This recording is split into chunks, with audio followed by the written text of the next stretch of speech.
In February of 2022, an unfortunate event occurred at Khwezela Colliery in eMalahleni, Mpumalanga, where acid mine water flowed into the Kromdraai River. The incident had a detrimental effect on the natural resource as well as the environment.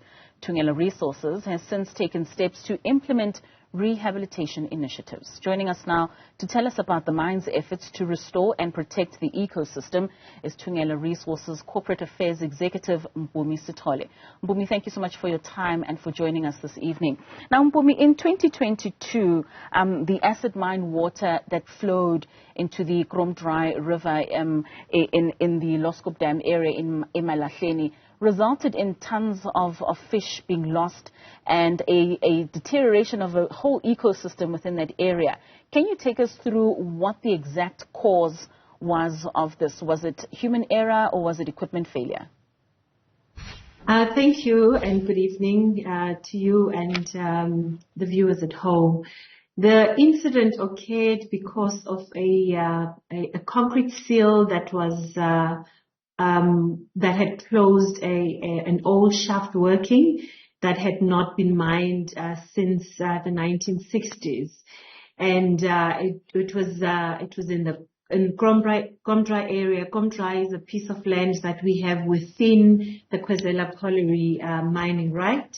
Unfortunately, because that we had not mined that area in quite some time, we were challenged by illegal mining. So there was access into the area of illegal miners who were working the old mine workings, and that caused the water infrastructure that was there that we were using to manage the water into that old shaft, the water levels into that old shaft. So we could not really do much of the water management strategies that we have in place for a mine that is not operational. So the illegal miners were mining, and the water pressure just broke that seal, and water traveled from Kromdraai 60 kilometers into Thungela River and the Olifants River, and unfortunately there were a lot of fish that were killed. And of course, the part of the ecosystem that was damaged. There were other areas that were damaged that we managed to fix in terms of roads that were eroded throughout downstream from where the incident occurred. Now, you've gone on a rehabilitation process, and this process involves planting 13,000 trees.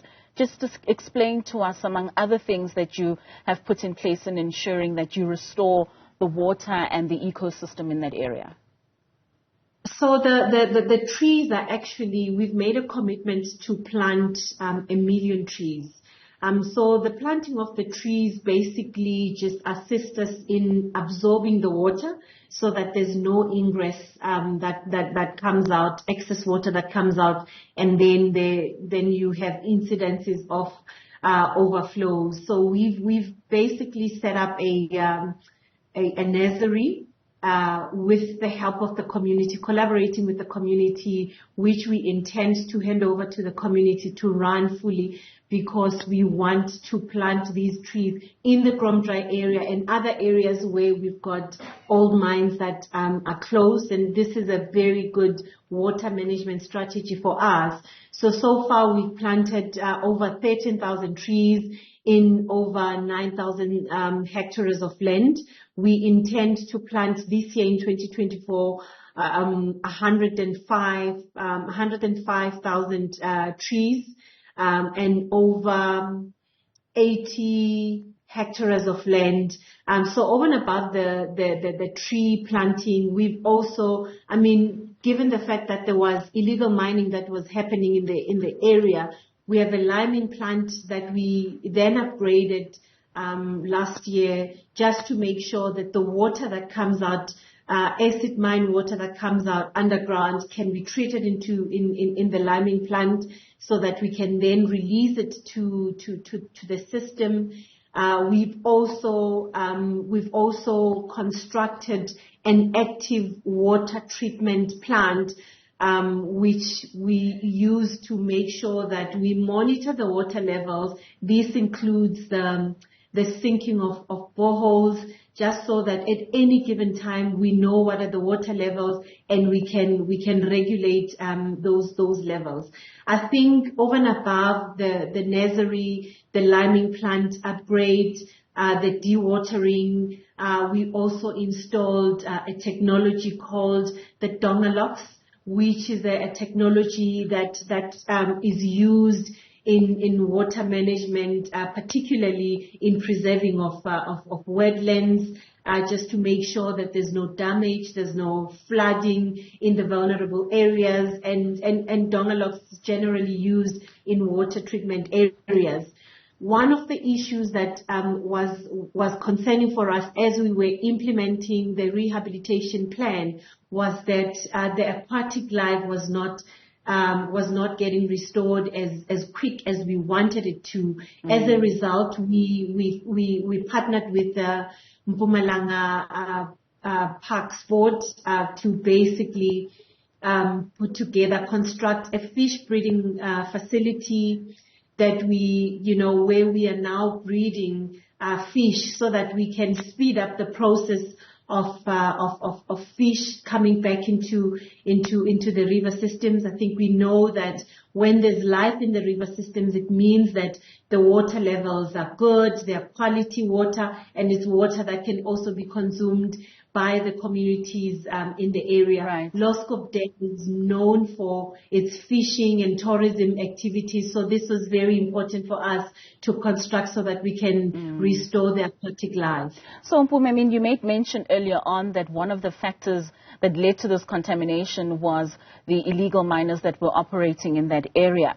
Apart from other factors, what measures have you taken in order to ensure that there's not a repeat of this? We've basically internally we've set up a department that looks at all the mines, all the closing collieries.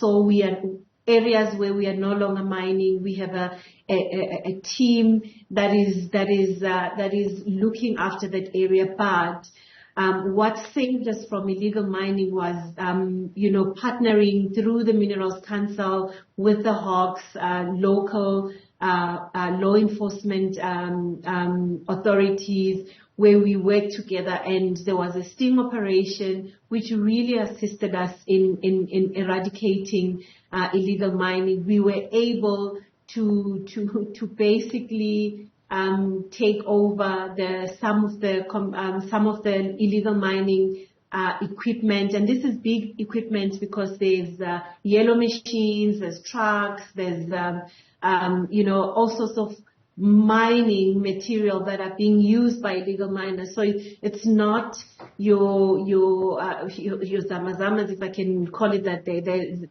big syndicates that are behind these illegal mining, because they hire big equipment that we use as a company that is mining legally. So that combination in terms of collaborating with the Hawks, collaborating through the Minerals Council and law enforcement authority really helped us to eradicate illegal mining. As we speak right now, there is no activity in Kromdraai in terms of illegal mining, and in other areas of the business.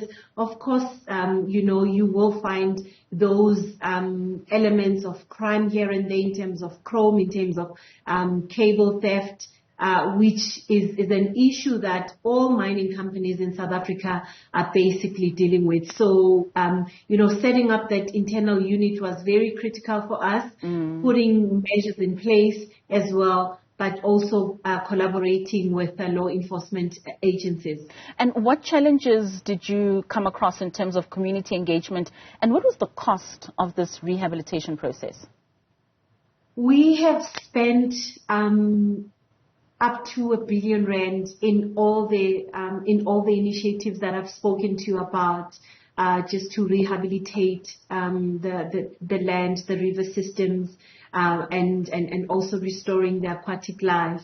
And the facility that we've built, we have handed over the facility to the MTPA, and we hope that they will use it to make sure that other river systems where there's not enough aquatic life, that they will breed species and then transfer it to those river systems. In terms of community engagement, this was critical for us to get right, because you had farmers, you had people downstream who were affected. You had a lot of people who are friends of Loskop Dam, who are dependent on the fishing industry, dependent on having people coming to their facilities for leisure while they do the sport fishing. So it was very important that we get that engagement right. So we engaged at the point of the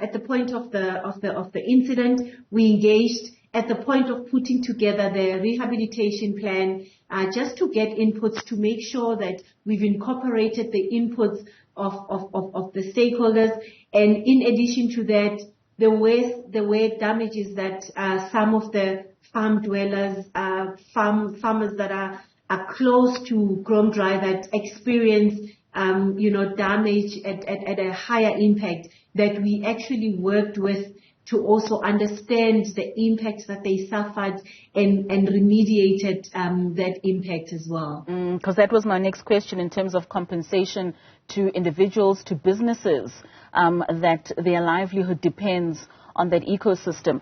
Lastly, what is your take on social responsibility, especially for companies that are operating within communities that are in South Africa? We know that the government needs to create a conducive environment for businesses to be able to thrive and operate.